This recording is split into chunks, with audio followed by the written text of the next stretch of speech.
Well, a Texas judge has set an arraignment date for Friday for Vice President Dick Cheney and former Attorney General Alberto Gonzales. They were indicted this week by a Texas grand jury on state charges accusing them of responsibility for prisoner abuse in a privately run federal jail.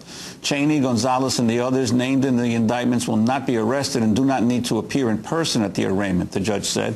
One indictment charges Cheney and Gonzales with engaging in organized criminal activity. It alleges they neglected federal prisoners and are responsible for abuses in the privately run prisons in Willacy County in South Texas. The grand jury accused Cheney of a conflict of interest because of his alleged influence over the county's federal immigrant prison and his investments in the Vanguard Group, which invests in private prison companies. The indictment accuses Gonzales of using his influence to stop an investigation into corruption during the building of another federal jail. The indictments were brought by Willacy County District Attorney Juan Guerra. Guerra has been in office more than a dozen years, but was defeated in the March Democratic primary. He leaves office December 31st. An attorney for one of the private prison operators filed motions accusing Guerra of prosecutorial vindictiveness. 4 of the 8 indictments Guerra brought target judges and special prosecutors who played a role in an earlier investigation of him. On Wednesday, the judge, Manuel Banales, said he would not listen to motions to quash the indictments because District Attorney Guerra was not in court. Willacy County District Attorney Juan Guerra joins us now from a studio in Houston. Welcome to Democracy Now! Lay out your indictments against the Vice President and former Attorney General Juan Guerra. Well, I mean, it's trying to lay it out in a very compact. First of all, this investigation has been going on for quite a bit. I personally started back in '01. When the death of De La Rosa occurred. And so that quickly escalated. I prosecuted the individuals that killed De La Rosa, the other 2 inmates. And at that point, I realized that the security and the welfare of the inmates was very lax. And at the same time, we also learned, I investigated the auditor who was also involved in the corruption. So the 2 things were coming in at the same time. So when the issue came up about the corruption, we brought the federals to get involved. The federals picked up the investigation and dragged it all to 2006.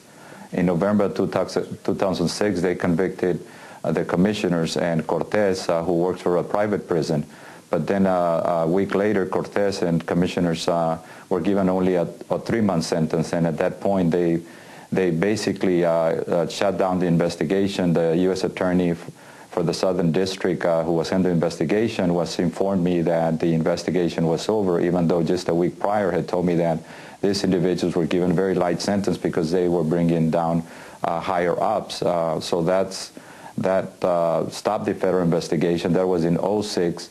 When the same time the other 8 U.S. attorneys were also told to stop other investigations. So I felt that at that point I needed to continue with the investigation. I knew basically, since I was the one that started it, I continue it. That's where my problem started. At that point, I ended up getting arrested, getting indicted in frivolous charges, and so I knew that I was stepping on people's toes.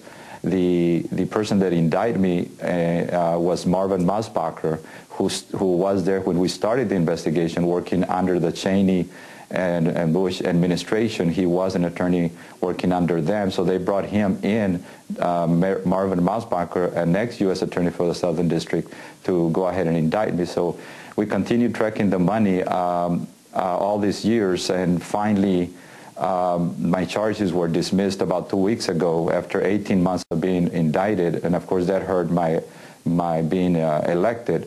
The question was, do I just look the other way? The foot soldiers at the FBI and the Texas Rangers were telling me that I was on my own because that the private investigation was off limits.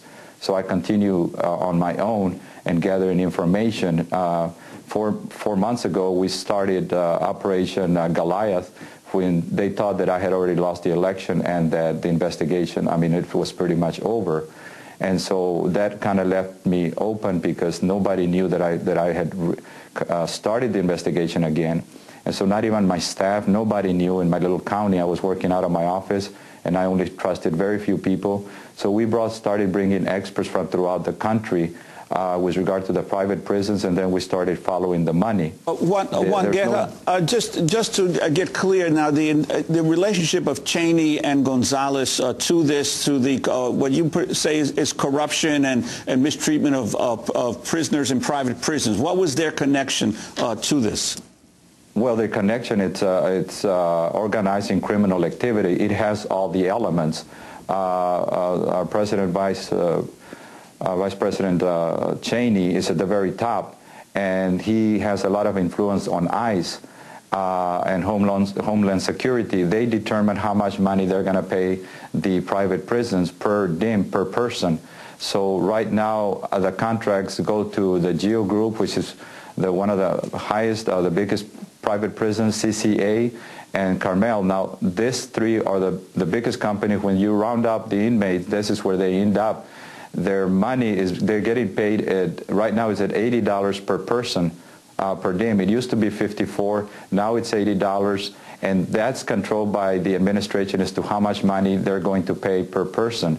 They're fixing to going up to $120. Juan Guerra, the vice president's attorney says this is bizarre, that you had Cheney invested in Vanguard Group, which is a mutual fund that, yes, does invest in the private prison industry, but can you indict him for being responsible for abusive behavior in the prison?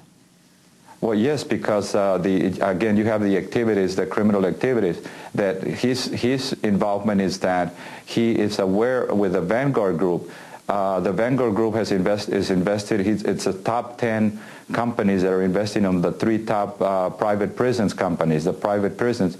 So if you follow Vanguard, then he ended up investing $85 million. The problem here is that the Vanguard Group is not part of his blind trust. This is a money that he has, quote, on the side. It is reported in his income tax with his signature there. So he knows exactly where his money is invested. If this was part of his blind trust, and then he would have no control. So because he has control, so now they're trying to increase the price. Instead of $80, they're trying to go to $120, which means that these private companies are going to end up making more money, which means that Vanguard would make more money, which means that obviously the vice president would make more money. And Alberto Gonzales's connection?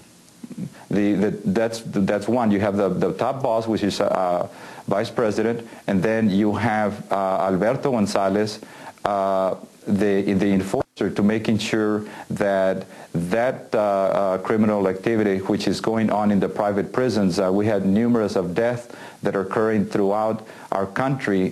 We brought in brought experts and witnesses that were telling us that the numbers of prison inmates dying in the private prisons is staggering. It's about 5 times as high as the public prisons. So that all this criminal activity that is going on is contributed to now allowing investigations into what is going. Alberto Gonzalez' part was to make sure that private prisons would not get investigated. So that when we started the investigation, the FBI took over the investigation. The assistant U.S. attorney that was handling the investigation, Juan Angel Guerra, we want to thank you for being with us. I'm Amy Goodman with Juan Gonzalez.